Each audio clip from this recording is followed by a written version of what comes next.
इधर हमास के ठिकानों पर इजराइल की वायुसेना के हवाई हमले जारी हैं। इजराइल की सेना ने गाजा पट्टी में बंदरगाह को निशाना बनाया। इजराइल के इस हमले में गाजा बंदरगाह पर एक साथ बमों की बौछार हो गई और सामने आए वीडियो में इजराइल की फौज गाजा के बंदरगाह को तबाह करती दिखाई दी।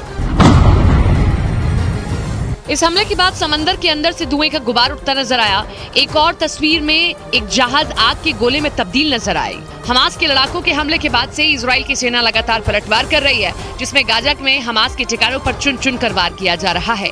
इजराइल की सेना ने गाजा के अंदर भोजन, ईंधन और दवाओं की एंट्री रोक दी है। इसीलिए इजराइल की सेना ने गाजा के बंदरगाह को निशाना बनाया। इजराइल की इस एयर स्ट्राइक के बाद हमास के लड़ाकों की मुश्किलें बढ़ गई हैं, जिसके लिए उसने गाजा पट्टी को रात भर धमाकों से दहला दिया और बिना रुके गाजा पट्टी पर मिसाइलें दागता रहा। हमास के हमले के बाद इजराइल ने गाजा पट्टी को चारों तरफ से घेर लिया और हमास के लड़ाकों को एक पल भी चैन की सांस नहीं लेने दी और गाजा पट्टी रात भर धमाकों से दहलती रही। गाजा पर रात में हुए हमले की जो तस्वीरें सामने आई, उनमें एक में तो इतना जोरदार धमाका हुआ कि पूरा का पूरा गाजा शहर थर्रा गया।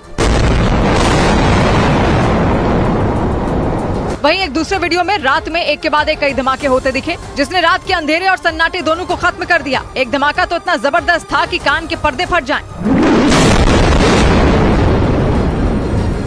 इजराइल पर हमास के हमले के बाद गाजा पट्टी के लोगों की हर रात डर के साए में गुजरी, क्योंकि इजराइल ने गाजा पट्टी पर रात के अंधेरे में इतने रॉकेट दागे कि गाजा शहर की सुबह भी काली हो गई। इजराइल के गाजा पर रात में किए गए हमले की जो तस्वीरें सामने आई, उन्हें देखकर लगा कि किसी ने एक साथ आसमान में खूब सारे पटाखे फोड़ दिए हों, जो लगातार गाजा पर गिरते रहे और वहां धमाकों की गूंज सुनाई देती रही।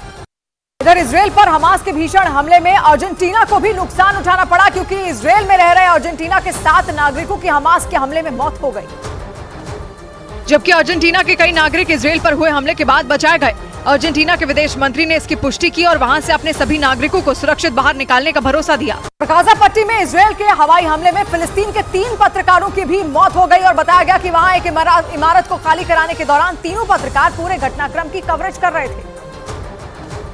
तभी इजराइल की सेना ने गाजा पट्टी में एक के बाद एक ताबड़तोड़ बमबारी कर दी, जिसमें फिलिस्तीन के पत्रकार सईद अल तवील, हिशाम अल नवाजा और मोहम्मद सबाह की मौत हो गई।